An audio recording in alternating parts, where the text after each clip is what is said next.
Evening, everybody. Nice to see you. And this week, I'm going to go through some of the changes that Adobe made in February 2025 to Lightroom and Lightroom Classic. And it was a small update that they brought out. And I'll go through what I consider is about seven, eight of them that I consider are important ones, but I'll try and explain the other ones that what they have done and why they've done them and so on. So, and as normal, you've got a question you want me to go back through something, you want me to explain it deeper or whatever, just shout out and I will do my best. First thing, bug fixes. Um, if you've updated, you will not see the bugs. So this has been updated. Um, when you had masks, so if we click on the masking tool, and I have got no masks on here, so let's just do a brush and let's just do that. Let's make it a bit stronger. So there's a mask, and we can see we have the mask here. When you had a lot of masks, the performance dropped dramatically. And you would go like that and not see anything. So that's one bug fix they've done, performance. The masks are very slow when you have multiple masks. Okay, so let's get rid of that. And that's probably down to the amount of information that's in the catalog about this one image. The crop tool. When you use the crop tool, this was quite slow when you again had lots of masks. Whether you use the crop or whether you use the straight tool, it would take a little time to render. So they've addressed the performance on that one. And a lot of these are when you had a big long list in your history panel. So we had some bug fixes, performance fixes, masks, crop tool, and they've had the new lenses and camera supports.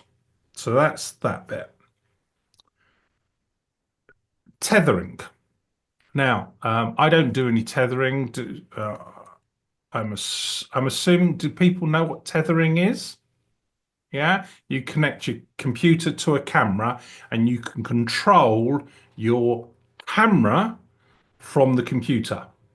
Now, historically, most people that just tethered, you got a little button, a little symbol, a round little grey symbol, and you could use your mouse or your Wacom pen, and you could take a photograph with that. Well, now for Nikon, Canon, and Sony cameras, you can focus. So once you've done your composition, let's say you're a product shop shoot photographer. So you've got a product table and you've done your composition, you can put your product in the table and you can now control everything from the laptop. And depending on your lighting system, you can control the lighting as well. So remote lighting, you can control that without going anywhere near the camera from a screen. Taking it further, you could sync to the cloud and your client, the other side of the world, could see what you're doing, but you control it all from the laptop. So that's new in Classic focusing. And you can change the focusing, spot focus to group focus to matrix focusing and so on. So that's new. Okay, so let's go back to Classic. Now, this one, I'll spend a few minutes on this one because I think it's really important. Catalog settings, we have this new button. There used to be only three, and you used to have your location of your catalog here. Now you've got this for your backup. Backup of your catalog. Your catalog are not your images. What the catalog is, what you have done to the image, and where the image is. That's what's in your catalog, basically. So all the EXIF data, so that's the information that's come with the photograph, what camera it took, what was your ISO, what was your shutter speed, all that information, GPS if you've got it, that's stored in the catalog. The IPTC data, that's the data that you give the image, so title, your information, your personal information, if you put it there, the description, all that type of information, you're putting that in, and then you're editing information. That's all in the catalog. The photograph is not, it's just a link to where the picture is stored. When you back up the catalog, it shows you where your backup file or folder is. So that's new. So you can now see I've got all these backups. Okay. And then from here, there used to be a separate pop-up menu. You can choose the frequency, the schedule of when you want to back up. Okay. Now in my commercial catalog, I back up every single time I leave Classic. Why? I do a lot of work in Classic in like hour and 2 hour blocks. So if my drive failed, and I hadn't backed it up, I'd lose 2 hours work. If I only do it once a day and I've closed Classic down and opened Classic, I could lose 8 hours or 10 hours work. So what I do is every time I walk away from Classic, I will close it down, it will back it up. So I'm recording a backup of the catalog at the most recent point. Now, the interesting thing is where the backup is kept. It should not be kept on the same drive that your catalog is kept. So you can see this is a drive called Passport 1TB. Let's cancel out of there and cancel out of there. Oh, no, I can do it this way now because it's changed. So go back to catalog settings. We go general and I show you my catalog is stored on this media drive. So that's where my catalog is. This is the working catalog, and my backup is kept here. So there's my backups. Okay, so they're on two independent drives. So if my working catalog fails, the drive has failed, I can bring back the last backup because it's on another drive. Now, down here, you can see it says note, this bit section here. If it's on the same drive, it will tell you and it will give you a warning. So this is new as well. There's all this down here is all new. Okay, so it'll give you this warning that your backup is on the same drive.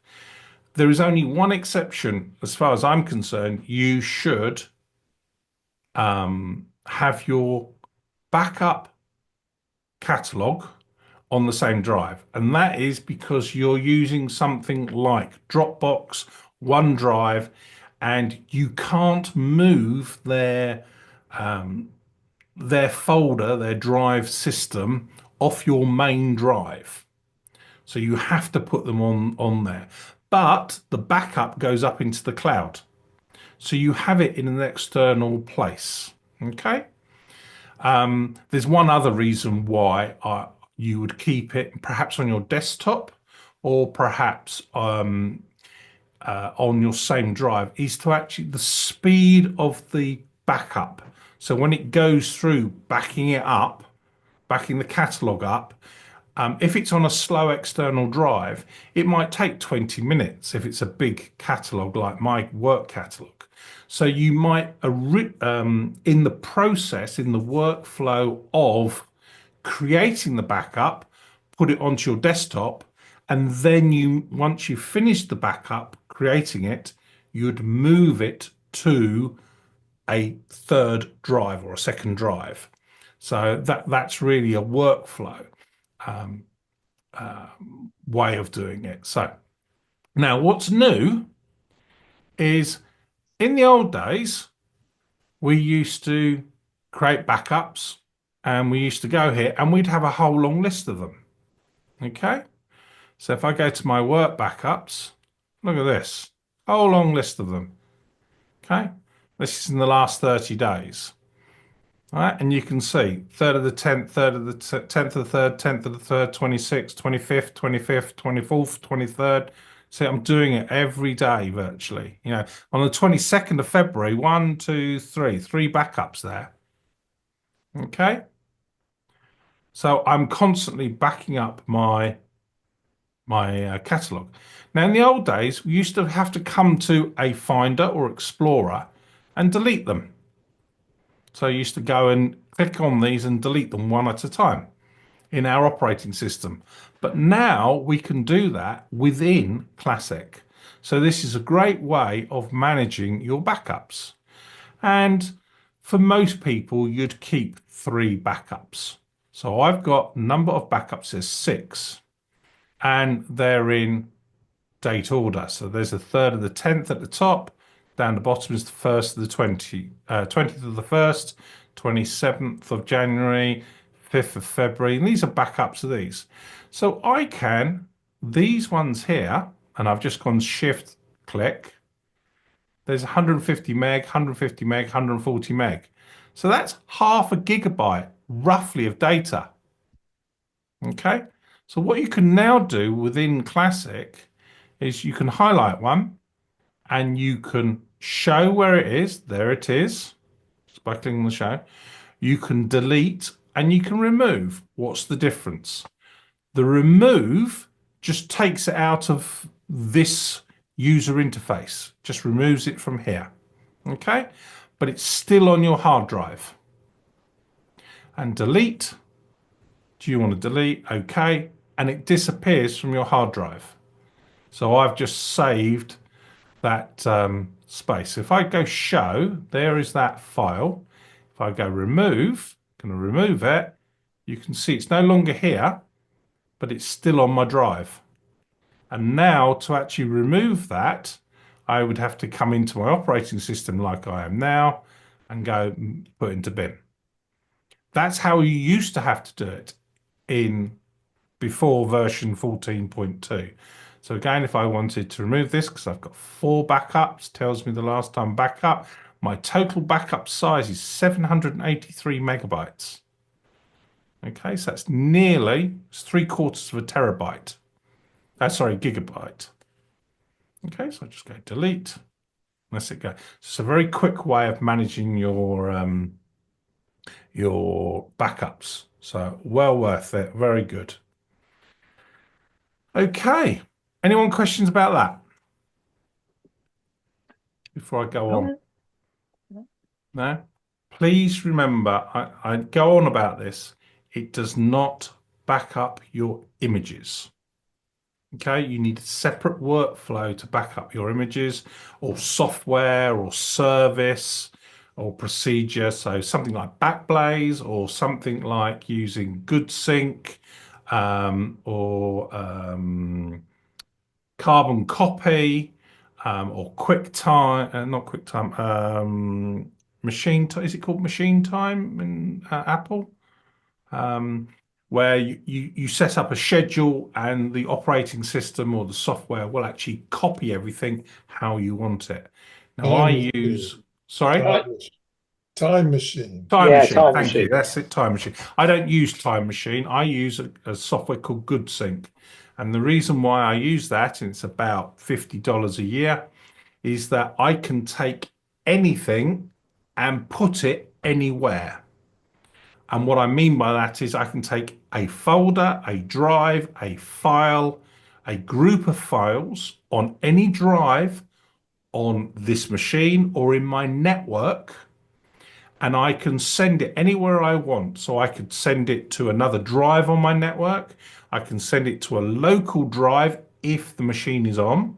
I can send it to Backblaze, I can send it to OneDrive, I can send it to a server, I can send it to a website, I can send it anywhere. There's no restriction at all.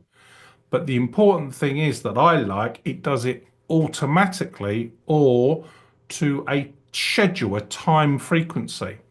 So I can say my network drive every hour, send it to Backblaze.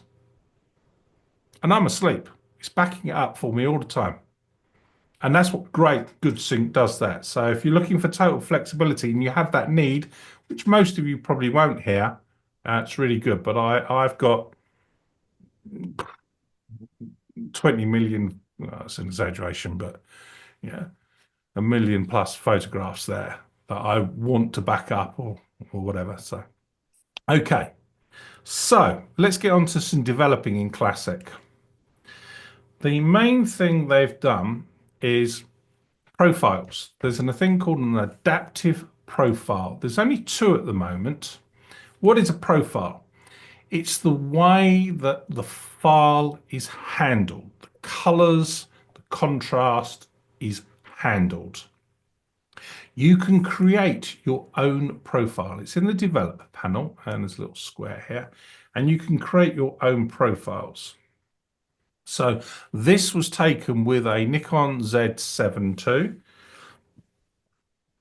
I have the software and the hardware that I can create my own color profile. And here we are, Nikon Z7 II. And on a color calibrated screen, it will present to me how the camera saw the colors, the contrast, the light. Okay, how I took the photograph. There's no other interpretation of Adobe's not putting it, or Apple's not putting it, or Windows is not putting the interpretation of what is that blue. Okay, so if I give an example, a red tomato, you can have different color reds of tomatoes, whether ketchup and so on. The amount of tomato they put in, do they put artificial coloring in, etc. and so on. So it's a way of controlling everything that's to do with color and contrast. Okay, so what Adobe has done, if I open it back up, it has done an adaptive. Can you see I hover, if I'm just going to hover over it, can you see that snap? Mhm. Yeah. Yeah. And it's using an adaptive preset to not process, but apply a style to the image. Okay. So we can go to Adobe Raw. There's the Adobe Color, Landscape, putting it a bit more saturated, Vivid, bit more saturated. Or we could go to something artistic. So let's find the artistic ones here. So, and this is a style. Okay, so there's artistic one. Okay. Now, the advantages of using profiles, it doesn't change anything in the develop or the tone curve or any other panel. It doesn't change any of these sliders. Okay, so going back to the food scenario with tomatoes, etc., and so on, the amount of tomatoes that you put in spaghetti bolognese stays the same, but what changes is the quality of the tomato. Okay, so it's richer, it's from a different part of Italy, or it's come from the UK or whatever. But I put in four tomatoes. I've put in four tomatoes. But if they're better quality tomatoes, organic tomatoes, and so on, then I'll get a different taste. Well, that's the same approach. The profile will change the colors as you see fit. So it's an artistic style, but will not change the black point. So we'll bring down the black point. So let's type in some numbers here. -40, right, and +40. Okay, I'm just putting those in there. Now, that's on the Nikon profile. I'm going to change the profile to adaptive monotone. You can see the numbers have stayed the same, 40 and 40. Let's change it to Adobe Vivid. Okay, they're the same. So it's a way of preserving the information on the profile. Okay, but you can change the profile. So once you've got your sliders all done, you can then change the profile to give you a different style of how you want the image to look. Okay. And they've brought out these adaptive profiles. Okay. So we've got adaptive profile and it's using some AI workflow to, to give you a better starting place. Okay. Did I explain that so you understood it? Yeah. Yeah. Yeah. Yeah. Yeah. It's But do about do you do those before the sliders or after the if sliders? it's a raw, and that only works on raw files, by the way. You can put anything in whatever order you want. There's no set way. You there, Joe? Yeah, no, Yeah, I am. yeah. I'm You look like trying you it didn't hear out. me. I'm There's no trying set. it out as you say it. Yeah, there's no set way. Whatever you ask it to do, it will change, but the profile does not affect the panels. Okay. Now, the great thing about profiles is they're across the ecosystem. So they go into the cloud, they go into a web browser, they go onto your phone. Okay. So you can do that on your iPad. You can do that on your phone. All right. So what else is there? Okay. So let's go across to Lightroom. Okay. So again, we have adaptive black and white and adaptive monotone. Okay. Yeah. Okay. Adaptive color. All right. So we've got them in the cloud. Okay, and I've got two images selected there. So let's go deselect. Okay, so adaptive color, and it's just a different starting point. Okay, now in Lightroom, we've now got multi-screen display, which we've had in Classic for a while, so you can use two screens. I'm on a computer with only one screen at the moment, so I can't show you that. But also what we've got is we've now got the compare modes. So I could take two images and I can see before and after, or let's just go compare. Yeah, multiple images. So I can see them. I can bring up this image here. I can bring up that image there. And I can look at the two images and compare them side by side. But what I can also do, which is again new, we've had this in Classic for ages, is go to before and after. This is my after, this is my before. So this is the edited image. This is how it came out of the camera. So if I did something to this image, so let's just bring down the saturation slightly and let's open up the shadows a bit. Let's give it a bit more exposure. Okay. Something like that. Bring the highlights down a bit more. Bring up the exposure. Let's open up the whites a little bit. Bring down the blacks. Now we can compare. This is what I shot. This is what I'm producing. I'm editing. Okay. So this is new um, to Lightroom. Okay, and I can swap them around if I wish. If I'm left-handed and wanted it on the left, swap them around. Okay. So that's that. How did you get there again? Down the bottom left-hand corner, you've got the different view modes. In library or This is develop? no, this is in Lightroom. Oh, in Lightroom. Yeah, Okay. this is in Lightroom. You've got this in Classic already. So if I Yeah. close this and open back up Classic, okay, so if I go to the right, so I can change the mode how I want to. So down the bottom here, I've got survey. So if I select, oops, So I select 3 images. I can go survey, which is N. I can see them all. Press tab, gets rid of the side panels. I can see them in survey. I can do candidate compare. So I've got compare here, down the bottom here. I can press, can change the view so it's in the develop module. So if I go to develop module and go here, I've got a reference image. Okay, so let's open up the, come on. I can put in a reference image. So let's take that image there. Oh, not giving it to me. There we go. Now stick that in there. There we go. So I've now got a reference image. So if I wanted to make this sky the same red as this, okay, I can now compare them visually side by side how I wanted to do it. Okay, so color grading, highlights, bring the reds around. So now I can now visually compare the color red. Okay, because I've got them side by side.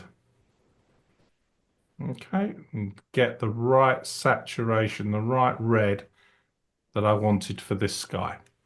Okay, and that's down in this compare. All right, but we've had that in Classic for years. Okay, one last thing they've brought out, and it's on your phone. So let's go across to my phone, go to Lightroom. Okay, so we've got a new little tool in Lightroom called Angle Fix.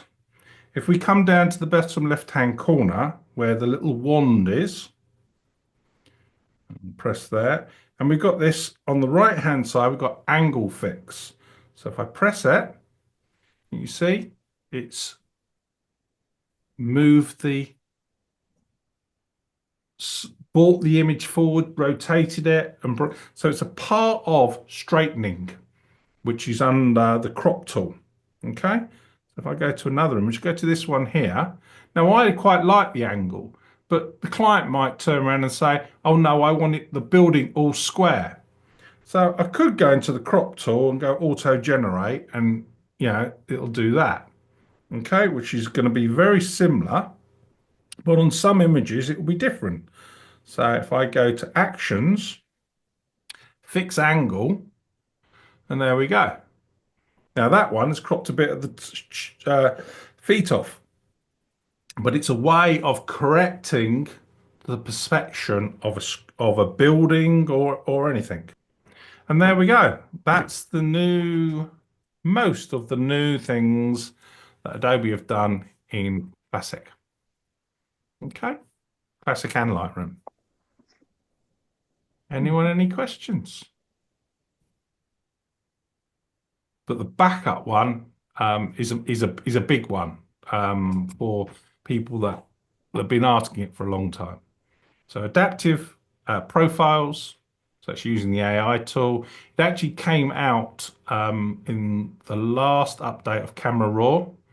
And then because Lightroom, Photoshop, and Classic uses the same engine, the same workings, RAW processor, and it's Adobe Camera Raw. So it came out in Camera Raw, in Photoshop, and now it's come out to the rest of the suite of products. Okay. Does anyone want me to go through anything again? No, thank you. All nice and simple. Right, okay.